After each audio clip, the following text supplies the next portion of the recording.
And then I'll be done with condition control after today. TCP specifically. Then we'll move on to UDP, which is the other protocol in the transport layer that's very popular. And then we're going to jump a little bit. And remember we talked about HTTP when we were doing application layer. There are two new, so we talked about HTTP 1.0 and 1.1.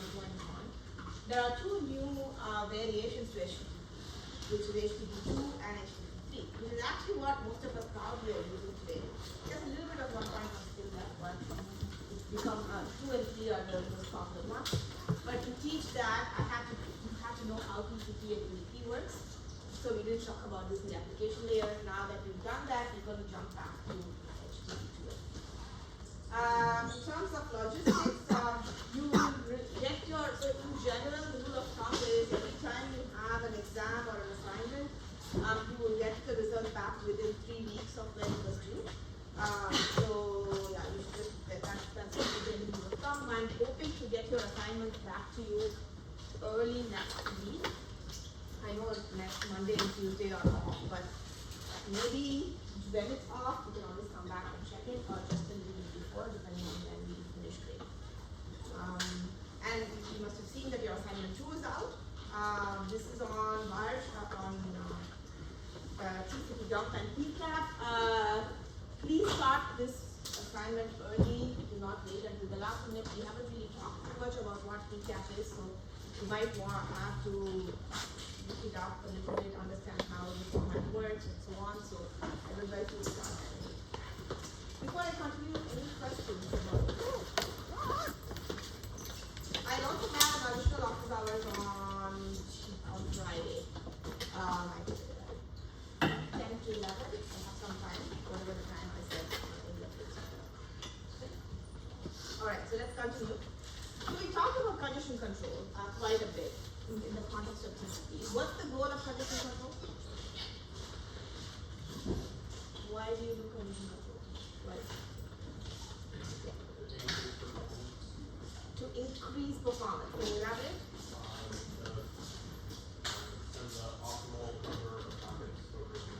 Correct. Actually, that's a good word, optimal. You want to send the optimal number of packets on a network to do balance two things. On the one hand, you want to maximize the performance, even the capacity of the network. On the other hand, you don't want to cause congestion. So you have to come up with this number of packets every RTT that you can send that will balance both of these things. Now, why is this hard in general? Why is this difficult? Yeah. What happens if packets are dropped not because of congestion, but for example by wireless connections, Yeah, I'm not there yet. I'm saying even before that, why is this difficult to do? Like, in general, why is this difficult to do? Not for a specific thing that you talked about. In general, why is this difficult to do? Yeah. The vendors don't necessarily have all the network configuration. That's exactly correct, right? The end hosts do not have all of the information they need to make this decision.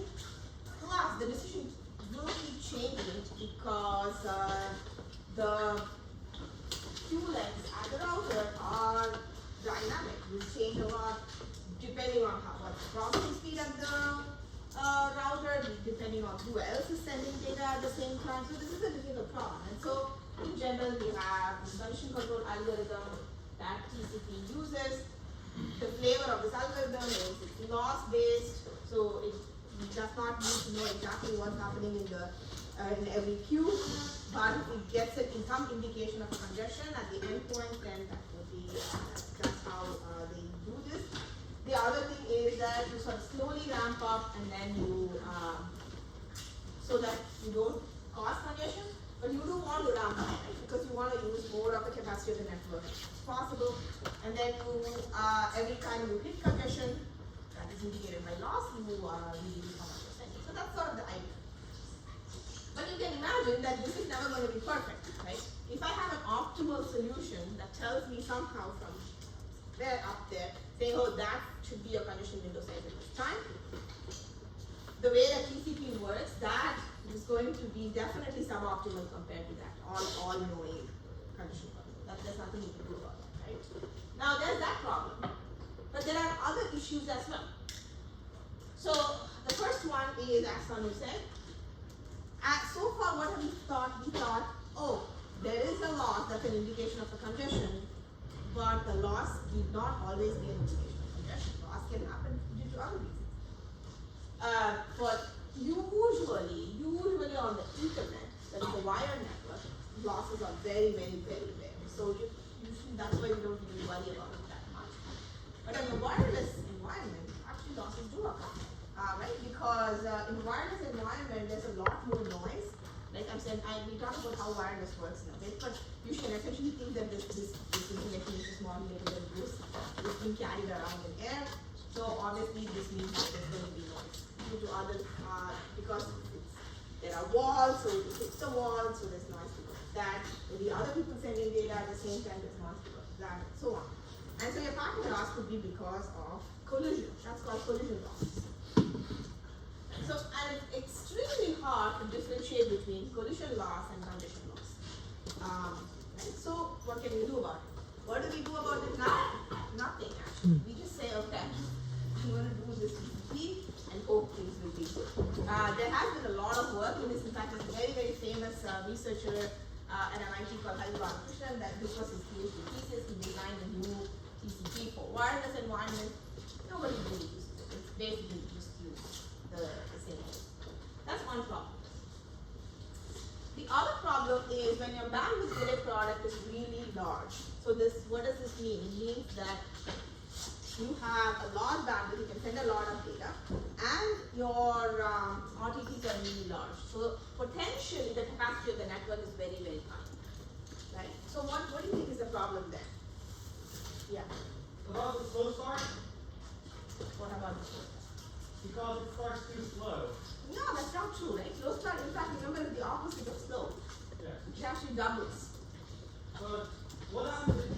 But we need to start in a slow amount and then multiply it with increase, right?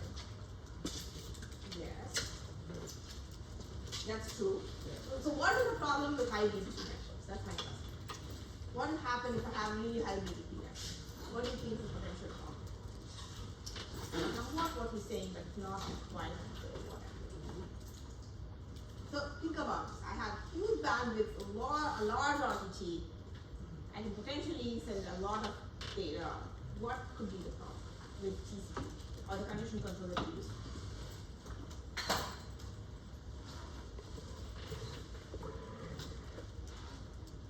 Yeah.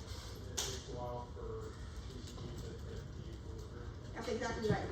Right? So if the capacity of the network is really large, the way that TCP is doing whatever you do, even if you do slow start and jump and whatnot, you're never ever going to hit the capacity of the network. There is a lot of capacity that you just, like, it's just there, you're not using it. You could use it to do better performance, but you don't. So this is the high BTP scenario. There are some approaches to this that are being used, but yeah, but up until I'd say 5 years ago, nothing like since 1986 to up to 5 years ago, 2020, we did not do anything at all. There was all of these ideas, people kept throwing new ideas into the system. I mean, nothing happened. We all use the same loss-based condition control. Now things are changing a little bit. The other problem is data center network. So do you know what a data center network is? Have you heard of the term data centers? How many of you have heard data centers? Okay, and what is a data center?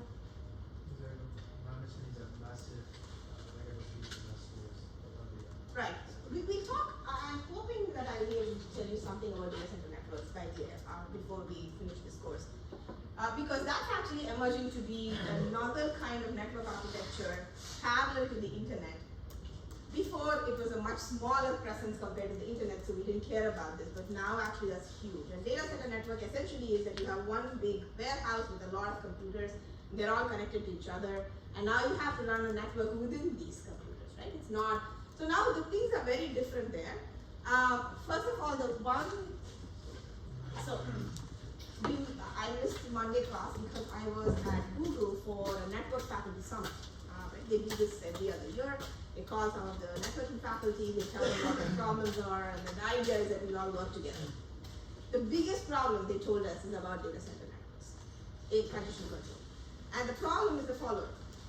Unlike outside networks where internet, WAN, I'm going to call this wide area network, okay, where the latencies are in the order of milliseconds, right? And you do condition control, the RTTs are about milliseconds. In data center networks, that used to be microseconds, okay? And so there's been a lot of work on how do I do condition control in a microsecond region. Now the problem is that now they're actually at nanosecond scales. So essentially you cannot make any mistake at all because like you want to be able to transfer data at a nanosecond scale. And so condition control is a very different in that regime. It looks very, very different. In fact, again, I don't want to dive this too much, but I'm hoping that we can talk a little bit about data center networks before we finish this. But the biggest idea right now that I've been seeing to do this is actually to do condition control in hardware. Because if you do condition control in software, it's not, you're never going to be able to do nanosecond type of reaction. So that's another issue. So essentially the long and short of this is that TCP is, condition control is fine, okay, it works okay, but then there are all of these issues. And because of this, I think I already talked about the slide, but I want to go over them again. You know, there are many, many variations of TCP. And by the way, this is, this is only condition control for the wide area network, for the internet.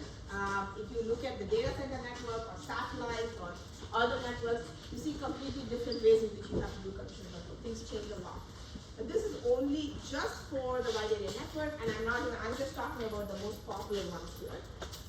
And I do actually have DCP/TCP, the data center network, but other than that, all of them are RAM.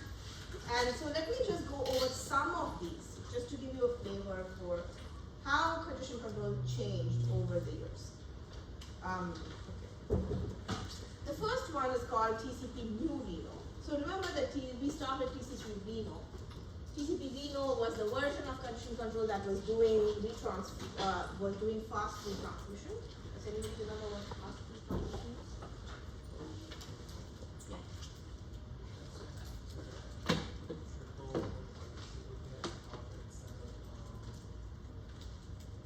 Timeouts. That's exactly correct, right?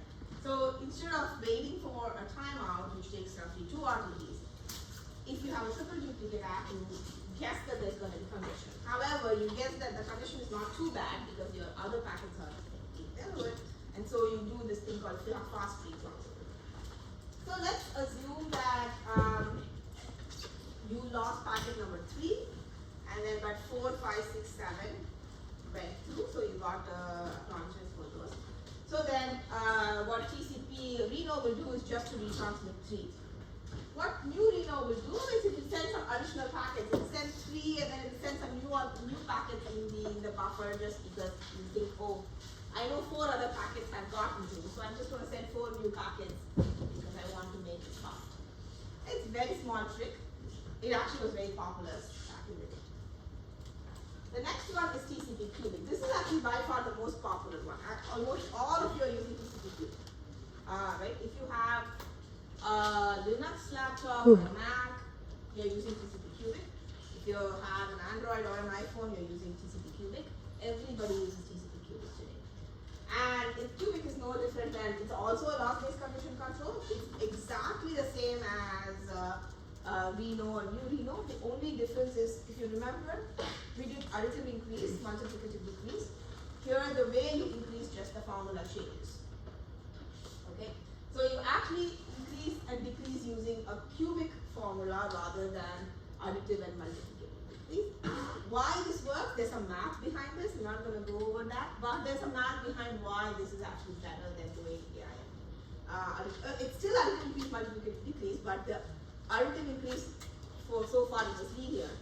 Instead, it's a cubic function. The multiplicative decrease also is some cubic function. This is the default in almost all OSs. Windows does something slightly different, but the other ones use cubic. So cubic is by far the most popular. It also is loss-based. It uses losses and indication for comparison. Okay. Now there's this one, delay-based. So this was an idea that somebody talked about a while ago, which is that, hey, if I can use loss as an indicator for congestion, maybe I can use delay as an indicator of congestion. Right? How will you use delay as an indication of congestion? What do you think you can do? Why is delay an indication of congestion?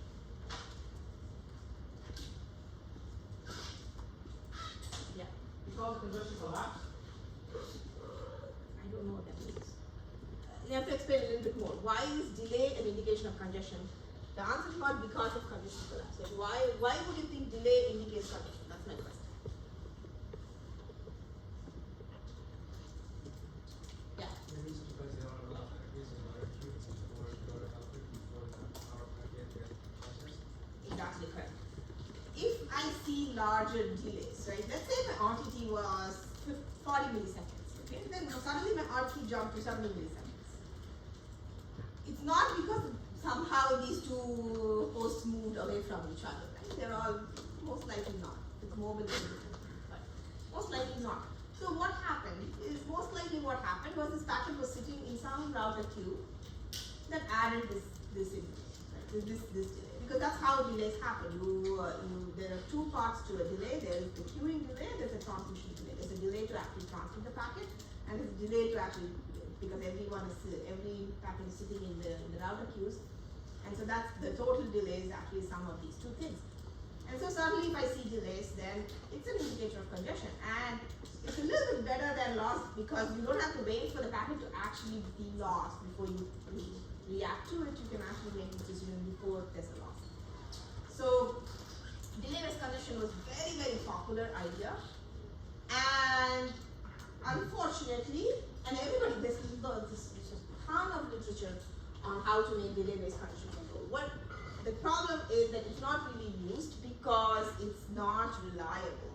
Right? People realize that like some works like maybe 80% of the time, 20% of the time there might be delays due to other reasons, and this was very problematic, so people didn't use it. Although now this delay-based congestion is also a component in data center networks. So again, the thing I want to the reason I keep saying this is because there's a lot of ideas out there. Right? So the goal of a network designer is, of course, to come up with new things, but also to figure out when some idea is a fit for that particular network that you're looking at, the architecture you're looking at. So, for example, the delay-based congestion control, everybody said it did not work. So if you just said, oh, it does not work at all and not think about it, that's not good. When there's a new architecture, you need to say, okay, can I now use delay-based congestion? And these things just don't go away. You can use them for different other situations. But in the case of the WAN, the internet didn't really work. However, Windows machines, they use something called a compound TCP. So they use a combination of loss and delay for their condition. So again, what does this mean? Usually it means that if your server is using Windows, because the server is the one that's sending a lot of data, they'll be using this condition control algorithm to send data. So if you're, so most Windows OS, the default is compound TCP. But when all of these operating systems, I said Cubic is the default, usually these operating systems would come with other condition control algorithm implementations as well. You can actually change the implementation. You can change whichever you want to use. Of course, you have to negotiate because you are the client. You can't just unilaterally decide what to use. It will depend on a negotiation with the service. Service may use other condition control algorithms. But for the most part, but when I say this is Cubic, what I mean is that's the default. If you don't do any changes to your operating system, you're probably good. So the last one is called the last one that I'm going to discuss another one that's very new and very popular these days. But before that, I just want to talk about this data center TCP. Actually, let me pause on this. I'll talk about. I want to discuss data centers, especially after seeing what's happened at Google this time. I do want to talk about data centers a little bit. So let me just keep this for the session on data center to discuss how data centers work and how we do condition.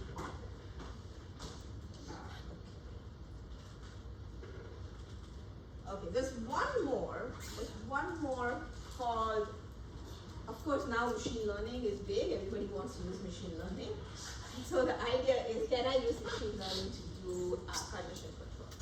How will you do this? Essentially, is basically, if you think about this for 2 minutes, you'll figure out how people do this. They collect a lot of data about what the throughput was, what was the condition window, what was the loss at any time, and tons and tons of data. That's not that hard to get. Then you build a model that will tell me, okay, this is my RTT, this is my throughput, this is my, I don't know, previous condition window size, and this is my delay, for example. I can throw anything I want at this. Then what should my condition window be? Right? And you do some inference, and then it will tell you what condition window you want to use, and then you use that. COPA was the first one that came up with it, but there's like tons of it now. There's a lot of new condition control algorithms that use machine learning. None of these are actually used in production. I don't really think for the internet these are ever going to be used in production. I don't see a world where this will happen. Not in the next 5 years at least. And the reason is because with condition control, you just cannot get it wrong. Right? If my system randomly tells me some number and I don't know, it made a mistake, it's not gonna, there's gonna be a crash in the entire internet. Nobody's willing to do that. So, this is sort of this, I think the idea behind a lot of these machine learning ways of doing things is not so much to say, I'm going to use machine learning, but rather to say, can I maybe understand something more about the problem based on what my machine learning tells me, and somehow then include that as in my RC. So that's sort of more why these machine learning algorithms are used. Yeah. How does making a model help you learn? Because like the weights are set through like a past calculation algorithm, so it's like random. You don't really get to see why the weights are the way they are.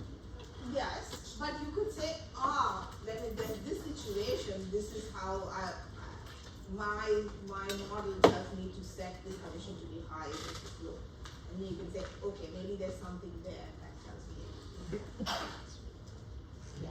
There are also explainability models that try to explain decisions with the machine. Yeah, there are explainability models. The ones like COPA are not, they are much more simpler, but I'm sure that there's a lot of work. In fact, I'm going to talk at this Google Faculty Summit about building a foundational model for networks, not for condition control, but for networks in general. So people are going to be doing this. It's there. It's going to happen. Will it be used? I doubt it. At least for condition control. I think there are places in the network where you can use machine learning. I personally do not think condition control is one of those places, but who knows? Okay. So now the newest TCP variant is called BBR, and this I'm going to spend a little bit of time describing. And the reason is that this is actually a radically new condition control algorithm. It does not use loss as an indicator for condition. It does not use delay as an indicator for condition. And it does something else which I will discuss. And so the idea, but the only idea from TCP that it still maintains is this idea that I'm going to start slow and then jump to some number. But instead of like going slowly, basically what it does is it looks at, and I'll describe this in a little bit more, but essentially looks at the network and says, I have a way to figure out what the capacity of the network is, and I'm going to jump to the capacity directly. So that two things can happen. One is I'm going to use the capacity of the network much more quickly, and I'm not going to wait for these some external condition signals. So I can do better. The other thing is it also does not let the queue build up. So yeah, okay, actually it's probably time to tell you how this works. So the way that this works, so BBR by the way stands for bottleneck bandwidth and round trip time. It's not a very creative name, but I'm actually never going to ask you to tell me what BBR stands for. We're just going to call it BBR, so you don't have to really remember this. So the way BBR works is as follows, and so this I'm actually going to have to draw what this network will look like.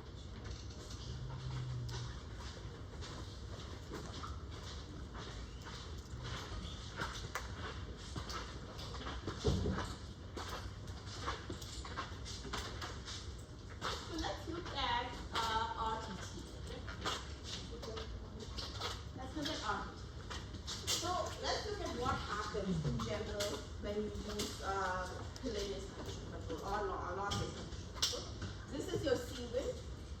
condition window. And usually a condition window, remember what happens is that I send this packet, I will wait to see whether I get all the acknowledgements, then I'll send the next, I'll increase the number of packets I'm sending, and so on and so on and so on, right? Now, over here, let me call this is my, let's have a very simple network. This is my sender, this is my receiver, this is my router. And the router has a queue. Now the sender sends at some rate. Initially, this queue is usually, let's assume nobody else is sending anything at this time, let's make like our life simpler. So at this time, let's say that my queue is not built up at all, my queue size is 0, I'm able to process data at the rate at which I'm receiving the data. Right? The processing time at the router is greater than the incoming packets rate. So I'm sending at a rate of 1 megabits per second, I can process at 10 megabits per second, which means there's going to be no queues at all. So I'm going to process it at a faster rate than the queue is, right? So let's assume now that my RTT is some number and I notice an RTT like this. This say X. What do you think X is, the value of X? What does it represent? I'm noticing RTT of X at this time, there's no queue build up, what's the... No, I'm saying, what do you think it represents? What does the value represent? Yeah. It is basically representing only the transmission time between the sender and the receiver. Let's say that this, because there's no queuing, which means that you can never have less than X as your RTT, because you will, because of speed of light, it will take you at least that much time for a packet to go from one place to the other, even if you assume there's nothing at all. So that's my minimum RTT. Then I keep increasing my condition window, and slowly I notice that my RTT increases. What does this mean? Why is my RTT increasing?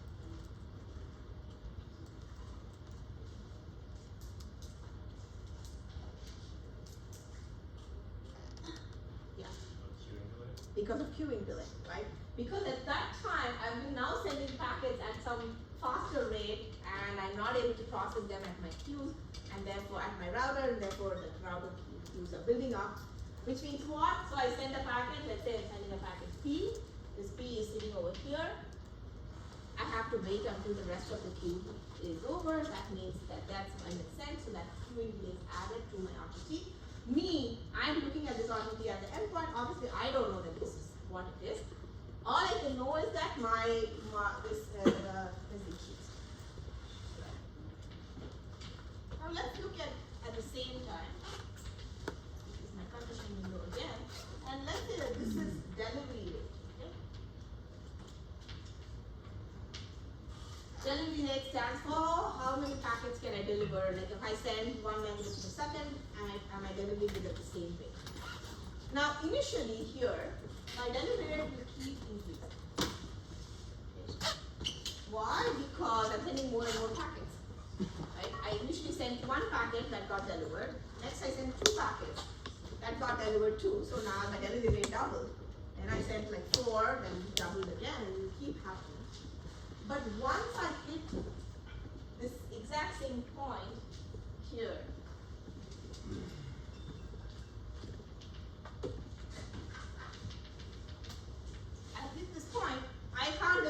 I've hit the capacity of the network in some sense, and so I can no longer deliver packets, so my delivery rate becomes a constant.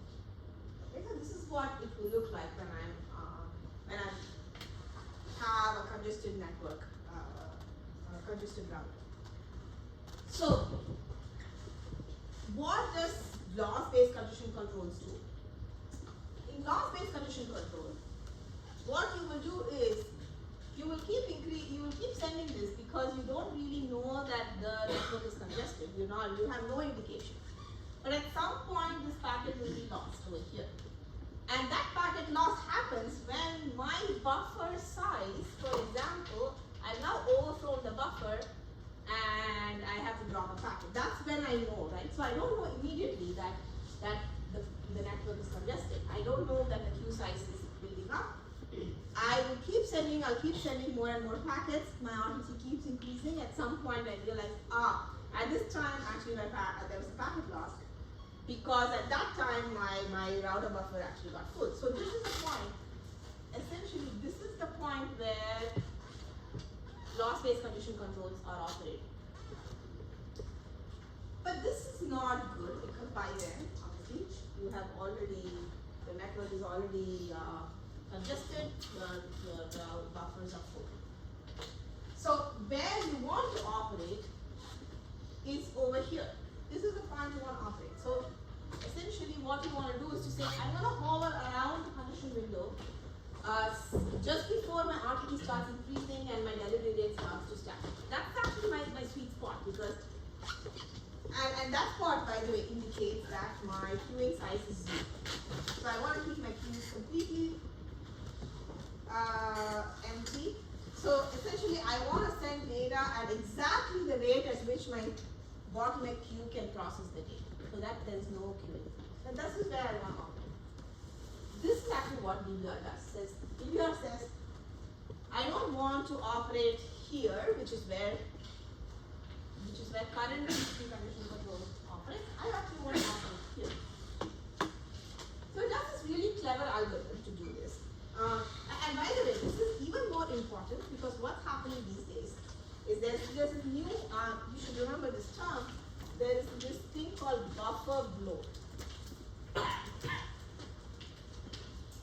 So what's happening on the internet is that these companies like Verizon and AT&T, they are deploying more expensive routers that have longer queues, right, equal queues. They are doing this because they don't want, like if there are some packets that are, suddenly you have a burst of packets, you don't want to lose these packets because of that, like that. However, because of this buffer bloat and the combination of large buffers and using loss-based condition control means that your buffers are always full, your packets are always delayed, there's always condition in the network. And so this became a huge problem. And usually you won't notice this if you're doing things like web page loads, but if you're doing video, this is a big problem.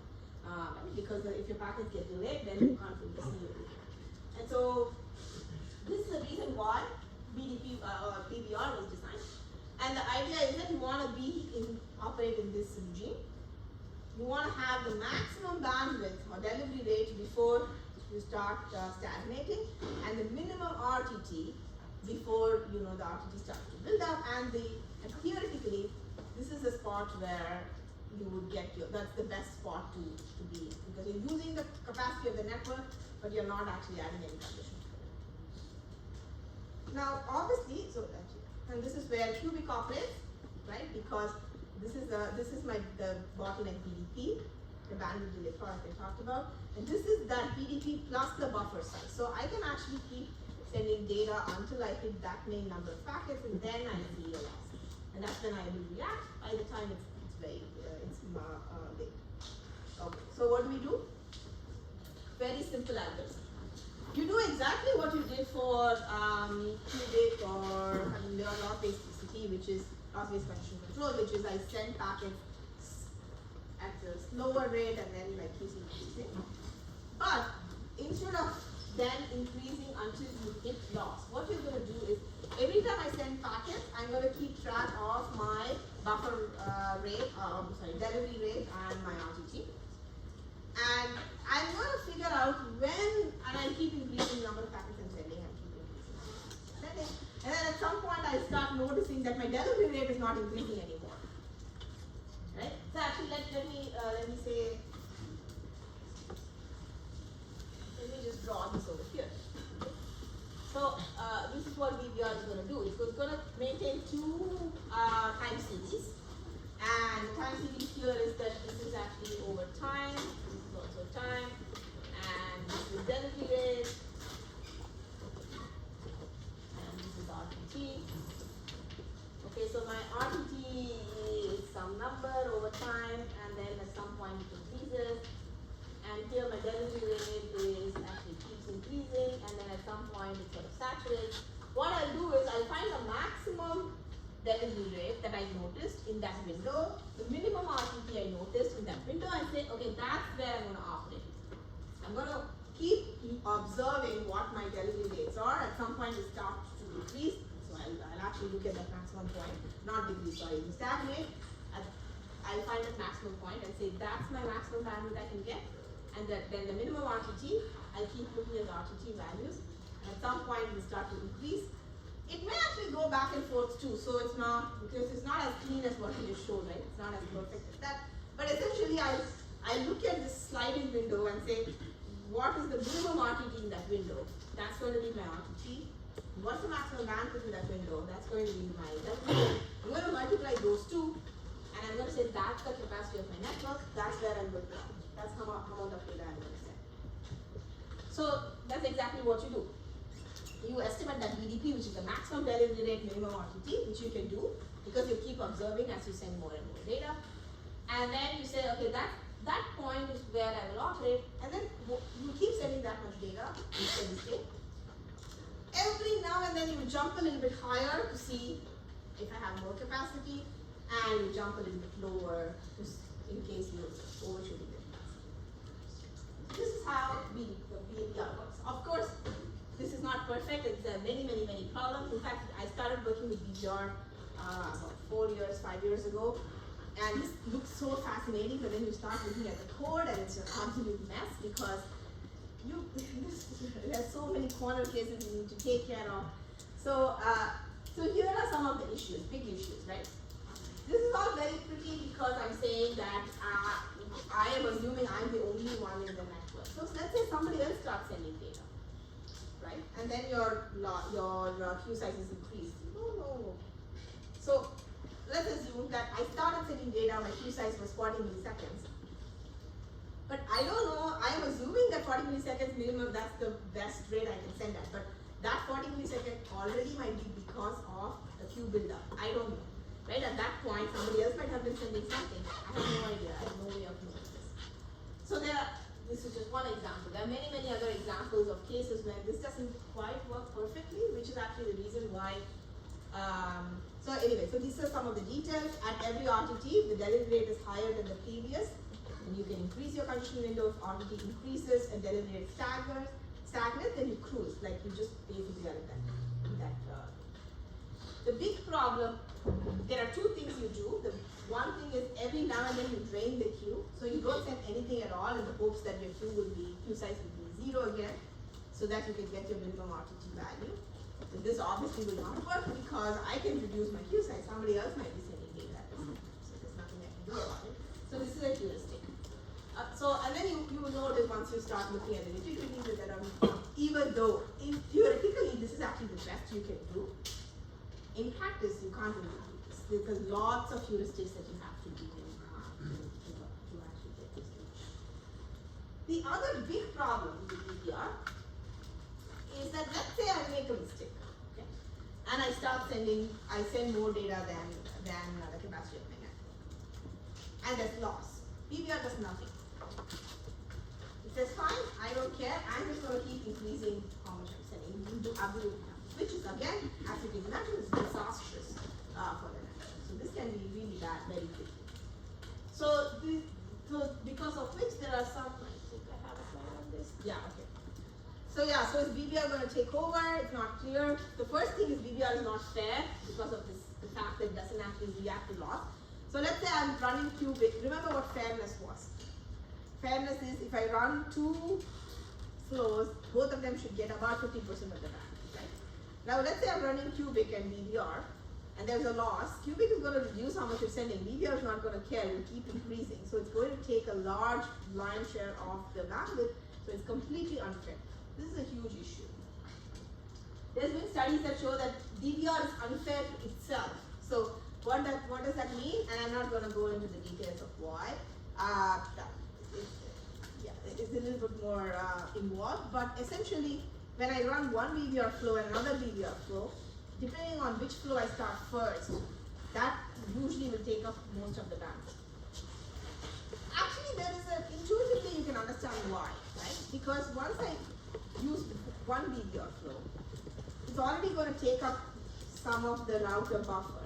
So when I start the second one, I'm already seeing an elevated RTT because there's already things going on.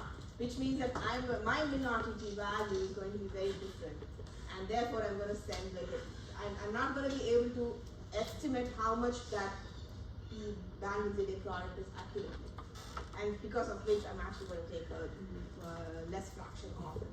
So BBR is not there to itself, which is again another huge problem. And qubit can perform better under certain conditions.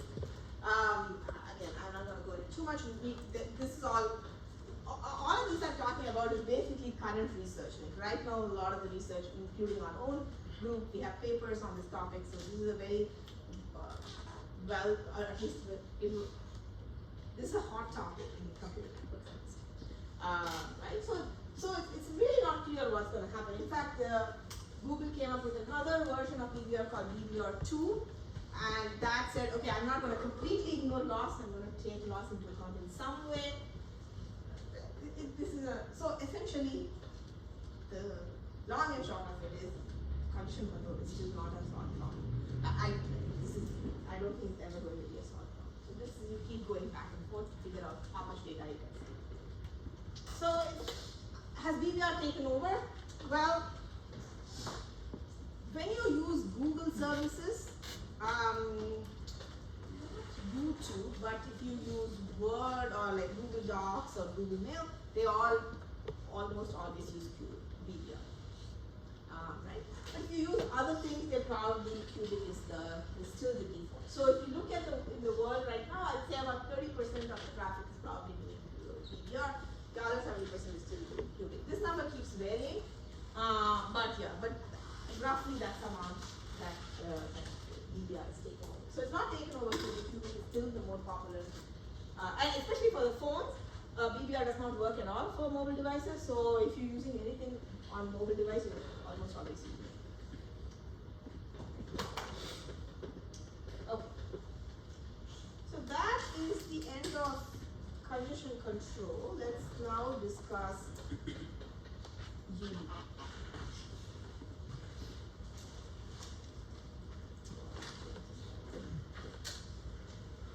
Okay, so what about UDP? So remember that TCP has these nice properties. It can do, it's reliable, it can do in-order delivery. It's stream based, so if I send a stream of packets from one side, I know that the exact stream is going to be on the other side. An alternate to this is UDP. UDP does not do in-order delivery, it does not do reliability, it does not do anything.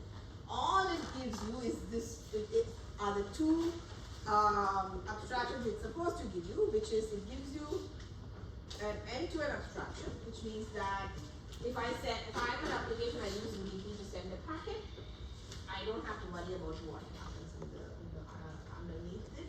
I just don't know. It's almost as though the two nodes, the end hosts are connected directly. I send something, I get it on right? That's one abstraction. And multiplexing again. Multiplexing, because many applications can use UDP, so you're going to use these port numbers and to figure out which application to send. So those two things it gives you.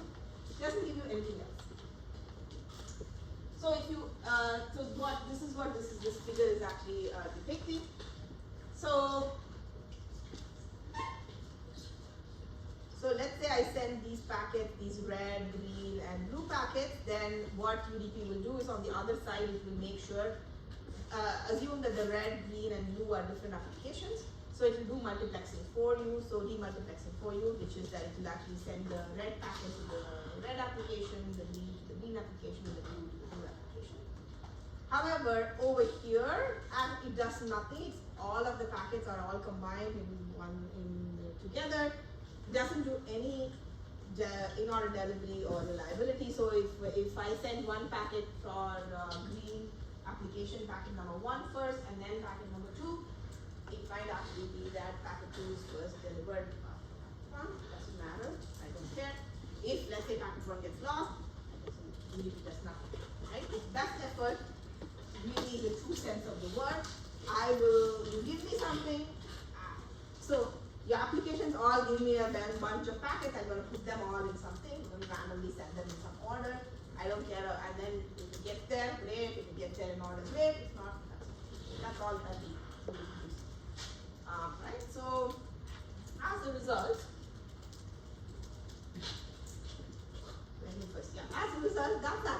what the UDP header looks like.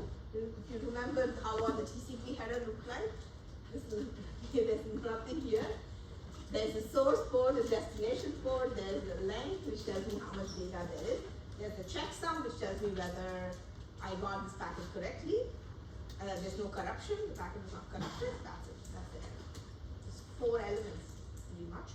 And this is as simple as it can be.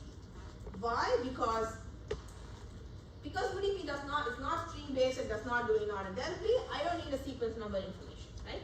I only need a sequence number because I need to know, if I want to make sure the packets are in order, I need to actually sequence the packet so that I know what in order it means. Now, because I don't care about reliability, I don't really need acknowledgement. And there is no receive buffer because, again, so there's no receive buffer length because I'm not really storing them anywhere. Essentially, I don't actually put them in a buffer, reorder them, and send it to the application. I say I get a packet, I figure out which application it belongs to, with the port number, and send it. That's all. So it's as simple as it can be. Okay. So again, this is just to go back to socket programming. If you're interested in doing any socket programming, if you remember from our TCP, the way that will work is that you have to bind the socket and then you wait for a connect. Once you connect, you can start sending data. Here, there is nothing like that. I can actually start sending. Then, by the way, because of that, there is no handshake. There's really no, because I'm not making any state at all. There's no handshake, no nothing. I just send you a packet to this port. That's all. And then I send it to the destination will send it to whichever application it belongs to. Okay. So, now, given this, why would you use UDP?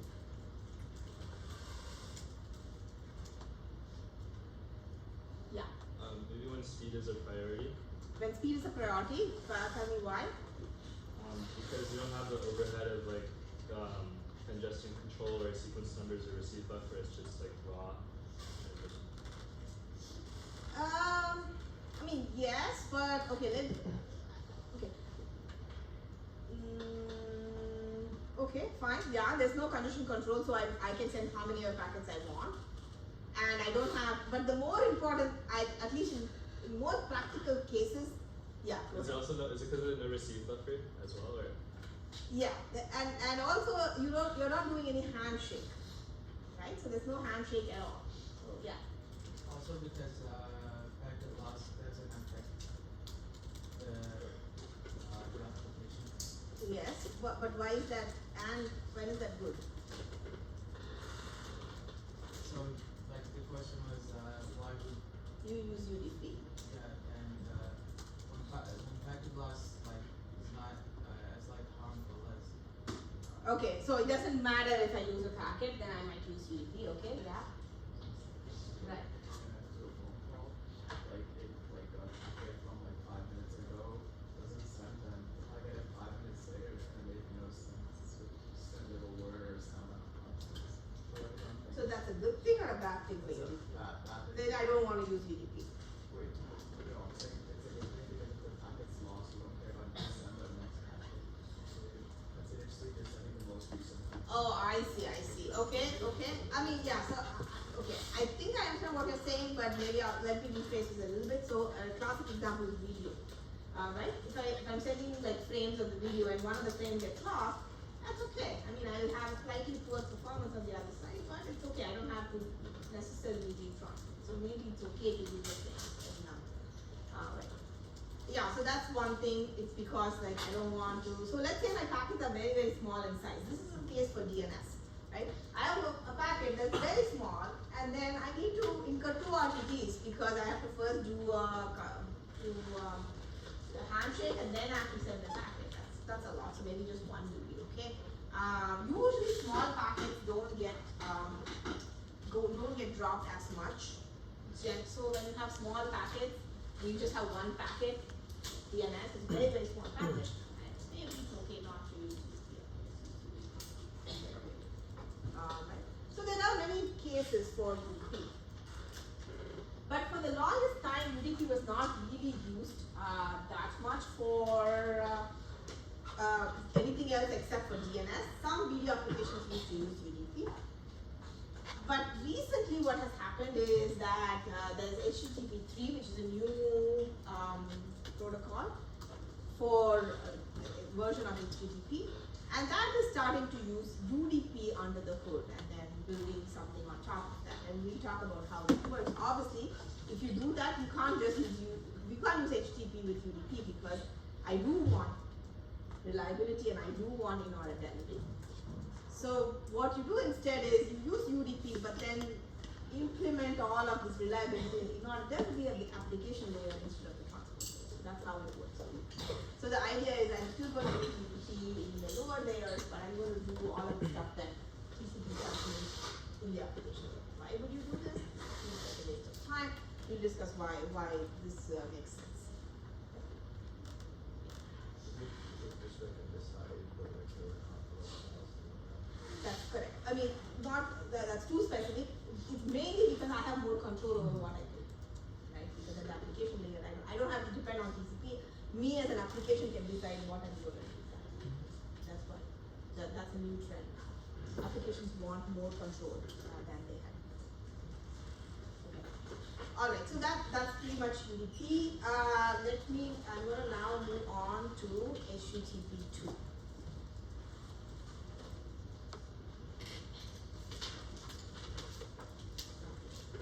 So here we are actually jumping gears a little bit. Instead of now, so far we've talked about the transport layer, and we talked about TCP and a little bit of UDP. There's really not much to say about UDP. So, but now we're going to jump back to HTTP, right? Because and we're going to see some of the more newer versions of HTTP and why, how they work and how they are tightly coupled with the transport.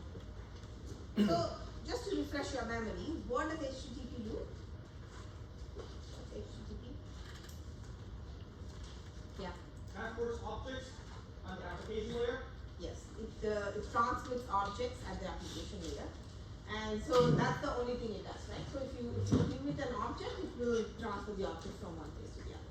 This is slightly different from what the transport layer does, because in the transport layer, they don't have this concept of an object, right? That's not a semantic you have. So this information is only at the hardware. Now, because it transfers objects, it can do a few other things that, again, because it knows the semantics that it's an object, it can do a few other things that the lower layers cannot. For example, it can do caching, right? It can actually do things like, it can say, okay, what language you want this information in, it can ask for it and get that information back. It can also figure out whether you want to use cookies, which means that do I want to personalize this object transmission for you? So, for example, the classic example is an Amazon shopping cart, and again, from the HTTP point of view, all it means is that I already have a session from before. That session was like halfway through abandoned. I'm going to go back. Can I actually figure out what that session was before and continue from there? Again, because I now have an object semantic, I can actually do these kinds of things with it. So this is by far the most popular protocol, application layer protocol on the internet, because it's used primarily for web, but these days a version of it is being used for many other things. In fact, video applications are using a version of HTTP. They're no longer using UDP. Things have changed just because it's much more reliable. So that's where we are. And then what happened was, again, very similar to TCP, even though I didn't go into so much in detail. There's always some work on new versions of HTTP, right? The people I keep saying, okay, this doesn't work. HTTP 1.0, HTTP 1.1, but then even after 1.1, people kept trying to do new things, but it never became a standard. And so this is where we are. In 2000s, the HTTP 1.1 was standardized. By 2005, people realized that actually the HTTP 1.1 was still slow, and we'll discuss why it is slow in a little bit. But they realized it was still slow, so something had to be done about it. And so in 2010, Google developed something called SPDY. They call it Speed. So this was this new protocol. Their goal was, again, very narrow. They just wanted web page loads to be faster. They didn't care about other applications. They just wanted web page loads to be faster because back then Google was very, very invested in web performance. Now it looks like they are based on my conversation in the last 2 days, it looks like they've completely moved to the AI era. I did not hear a single word web performance in the entire summit last time. So now it's all AI. But anyway, back then they really cared about web performance. And then Speedy became pretty popular. Many browsers started supporting Speedy. Then it was standardized as HTTP 2. So remember, the standardization is like a process where somebody says, here's the protocol I want to use. They discuss this over a couple of years. People implement reference implementations based on what was said. They all it's checked very thoroughly. Then you decide that, okay, now it's the standard. So around 2017 or 18, it actually, no, not 16, it became a standard. And now HTTP 2 is a standard available on most of our devices. I don't think that 100% of the web uses HTTP 2 still. A lot of the web still uses HTTP 1.1, but it's getting there. HTTP 2 is getting there. It's becoming more important, right? And so this is when actually the slide I'm going to show here is from a paper we presented back in 2015, because at that time I got interested in this and I wanted to see, okay, how much better is, at that time it was still Speedy, not HTTP 2. But so I'm going to use this Speedy and HTTP 2 interchangeably. They mean about the same thing. So Speedy is the first version, the standardized version is called HTTP 2. There's some small changes in HTTP 2 compared to Speedy, but at the high level, it remains the same. So the question really is, how much better is Speedy compared to HTTP 2? In terms of, again, now we are only looking at one particular application, which is web performance. That's what it was designed for. In fact, unlike HTTP 1.1, that's also used for other things, HTTP 2 almost is never used for anything else but web. It's not used for, like for example, your mobile apps still use HTTP 1.1. Nobody uses it. 2 is only for web. So, the main question that, in my opinion at least, they did a lot of things. Basically, again, you throw everything in the kitchen sink to this problem because now you have a new protocol in Casper. But the most fundamental thing that they did was figure out how to make pipelining work. So let's go back to HTTP 1.1 pipeline. So remember what was pipelining? What did we do with pipelining? Somebody else. Yes.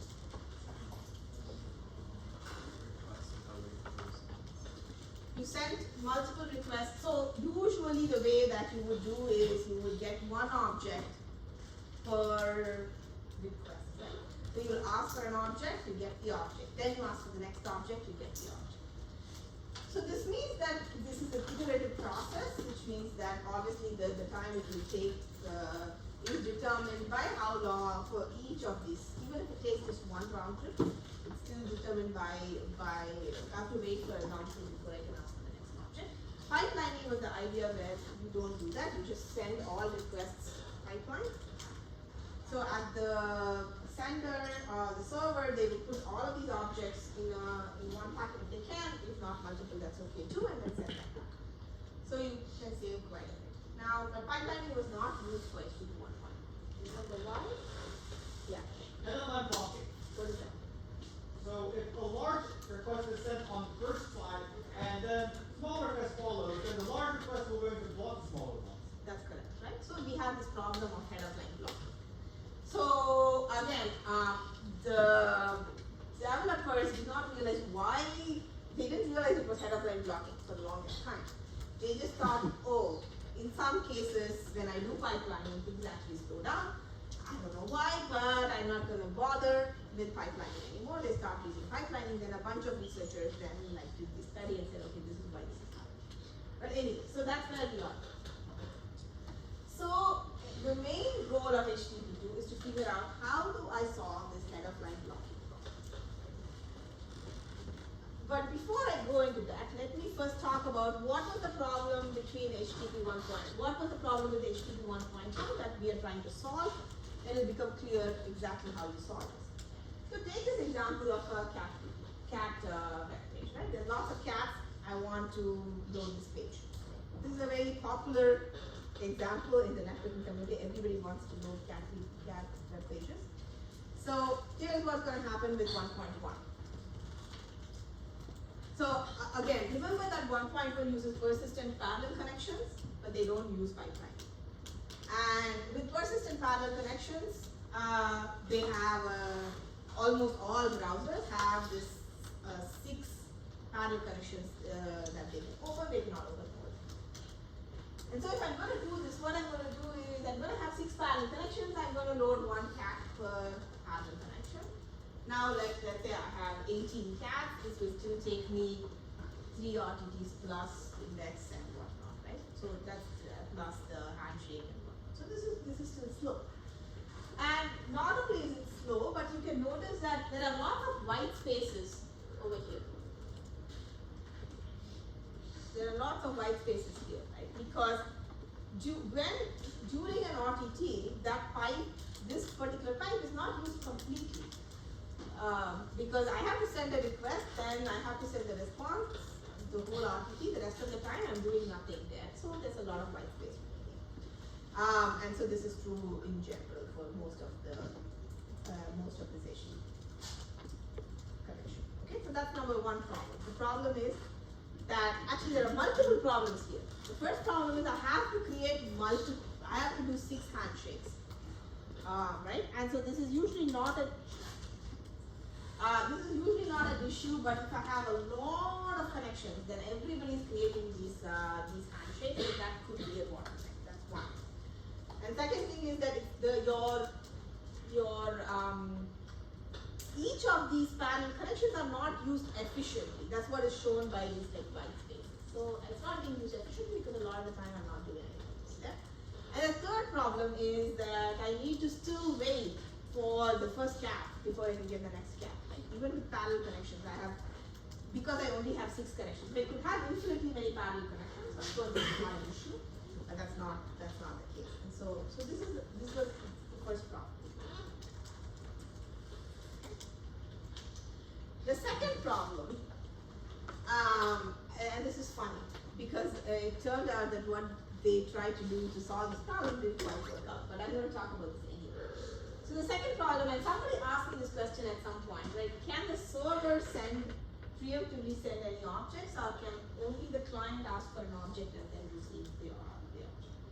In HTTP 1.1, the server could not preemptively send you anything. I will ask for only the client could ask for something, the server would send this. Why would it be useful for the server to preemptively send me something? Why is that useful? Exactly, right? Maybe I send you HTML, I say, oh, most likely you're going to ask for these images, might as well send them. I don't have to wait for one RTT for you to ask me each time, I could send this to you. So that was another problem that they noticed, Google noticed in this case. And this is a very simple thing. Like what happened was that at some point HTTP started compressing the data. Okay? Because the data is large, so if I'm sending you, I'm actually going to send a compressed version so that I don't have to use a lot of bandwidth. But it never compressed the headers. The headers were always like just the whole thing. And if you notice from a long time ago, we talked about HTTP, because the headers are becoming big, especially with like information about cookies, information about caching. It's actually really bloated. And so a lot of the times what they noticed was that the headers were bigger than the actual payload. Because the payload was compressed, the headers were not compressed. So these are the 3 main problems that HTTP 2 was trying to solve. And in my opinion, really the other 2, the last 2, that the server cannot initiate the connection and the compression, that is like small things. The main thing was this fact that I couldn't do pipelining, because of which I was using the network inefficiently, and I had to do a lot of handshakes because I had to actually create all these things. So this is a problem that they're trying to solve. So what does this PD do? HTTP 2's PD. It says, it sort of does pipe, it says I'm going to pipe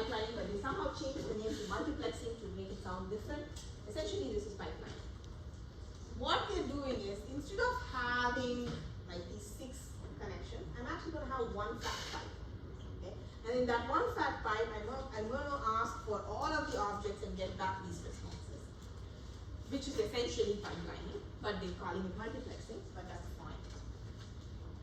So, however, we still have this big problem of head of line blocking, right? So how are we going to solve the head of line blocking problem? The way we solve this head of line blocking problem is using two techniques. The first is called priority, and the second is called, what should I call it?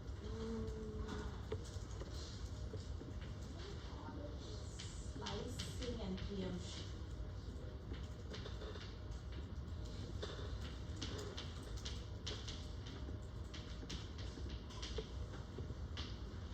I have something called SSL over here. I'll come to that in a bit. Don't worry about that. Okay, so these are the two main ideas that HTTP2 uses to make pipelining work. The first one is priority. This means that for every object, I'm going to give it a priority. And even if so priority, let's say I have an object which is a JavaScript and that has a highest priority, and I have an image that has a low priority. Let's come up with some number. JavaScript has a priority 1, image has priority 3. Now what will happen is, if I request for the image first and then for the JavaScript next, and in the case of HTTP 1.1, then I have this for pipelining, let's say.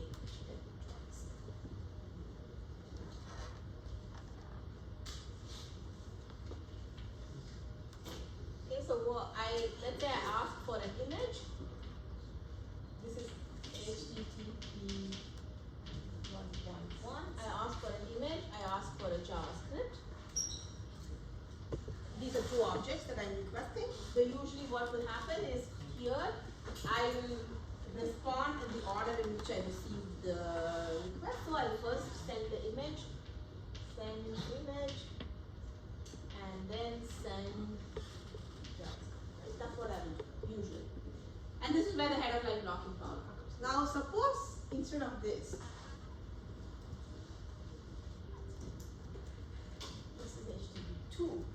I ask for an image in JavaScript. The image has a priority 3, the JavaScript has a priority 1. The smaller the priority, the better. Or the more prioritized it has to be. And so when I receive these two requests at the same time, I know that the JavaScript has higher priority than the image. And remember that HTTP2 or HTTP in general has semantic information. So it knows something about the object. It's not a complete black box for the object. And so I can now say, oh, because I received this, I have to first send my JavaScript and then I have to send my image. This partially solves the head of line blocking problem. And I'll tell you what partially means. This solves the head of line blocking problem because I know that usually JavaScript is more important than the image. Usually the problem occurs because the image is probably very big and I will ask for it first, and the image is like coming slowly, JavaScript is stuck behind, and therefore I'm not able to load the page. By doing this, I'm actually able to figure out that okay, JavaScript is more important than image, and therefore I should set that first.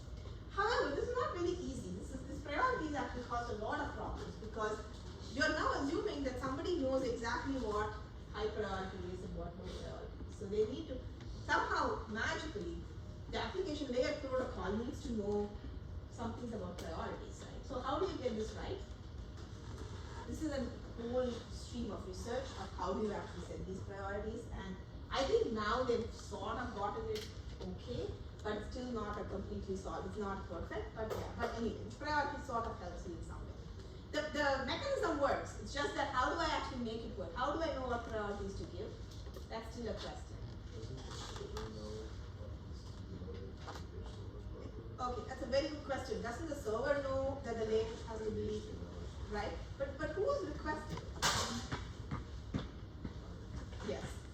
Oh, yeah, but like embedded HTML, where I have objects and see this object is very. I see. Yes. So you could embed this in the HTML, but that needs more work, right? I'm now assuming that every web developer who's developing their web page somehow knows this information. Most web developers frankly don't even know how the internet works, right? They write their page and hope for the best.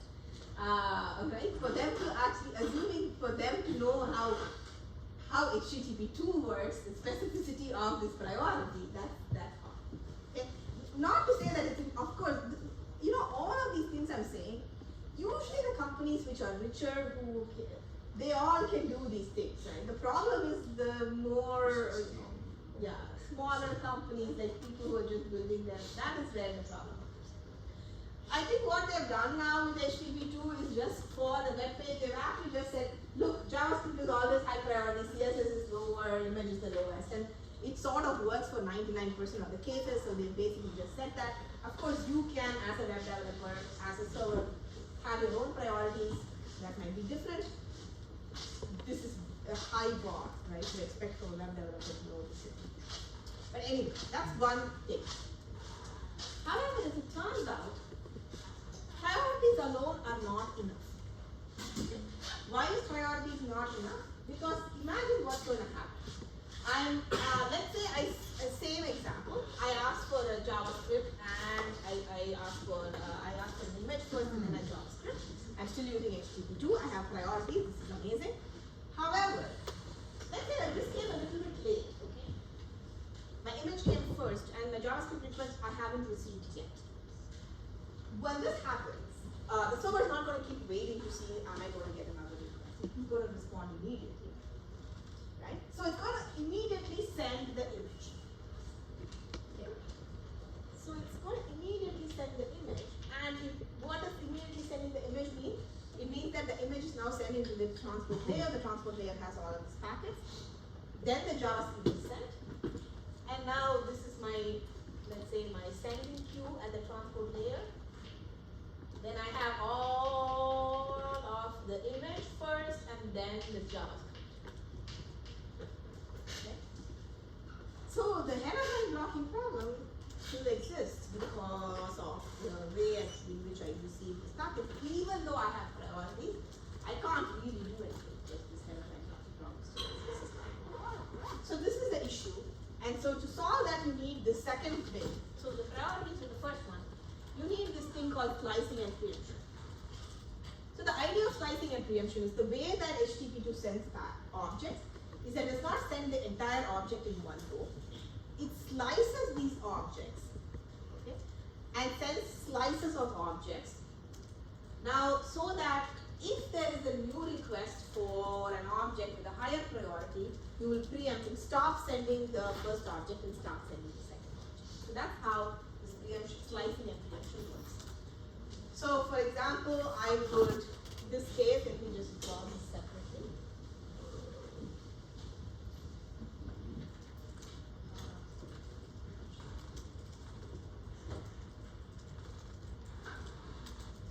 It's all white, so it's fine.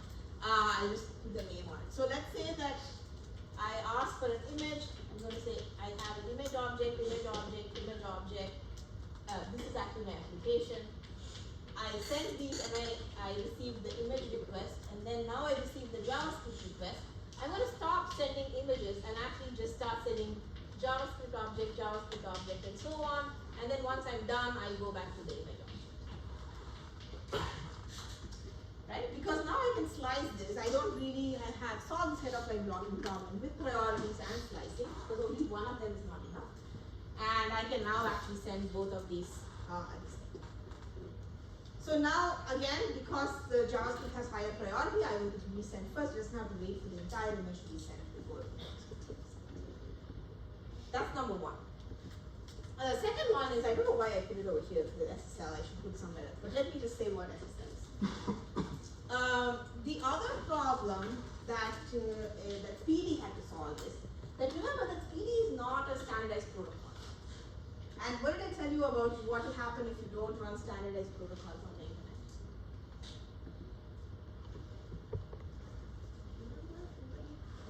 I run a random protocol between the server and client. Yeah. Both endpoints have to have the same protocol for it to work. They have both, and actually two things are true. Both endpoints have to have the protocol for this to work. What else?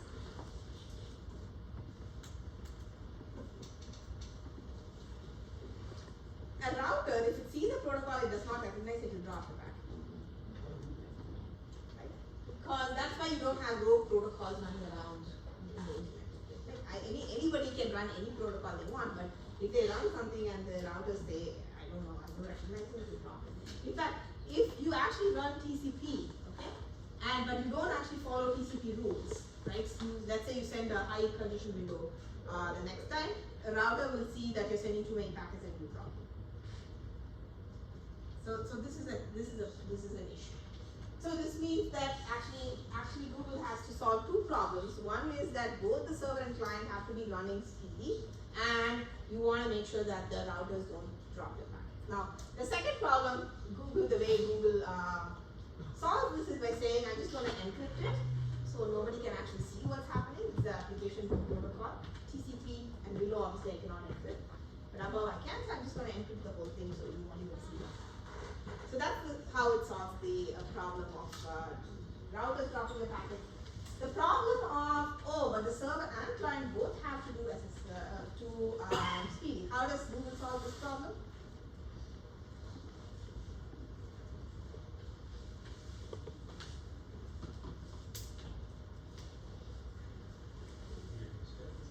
Sorry? You can do a handshake. There's a simpler solution to this. Basically, it owns both the server and the client. It does Chrome and it has the Google server. So really, there's nothing it has to do. I am running Chrome, so I can get speedy on this. I am running the Google server, so I can actually get like speedy on that. That's it, right? In fact, speedy back then wouldn't have worked if you use Chrome and an Amazon service, or you use Safari trying to get Google. That won't work. But because a large fraction of the internet were using Google products, both at the server and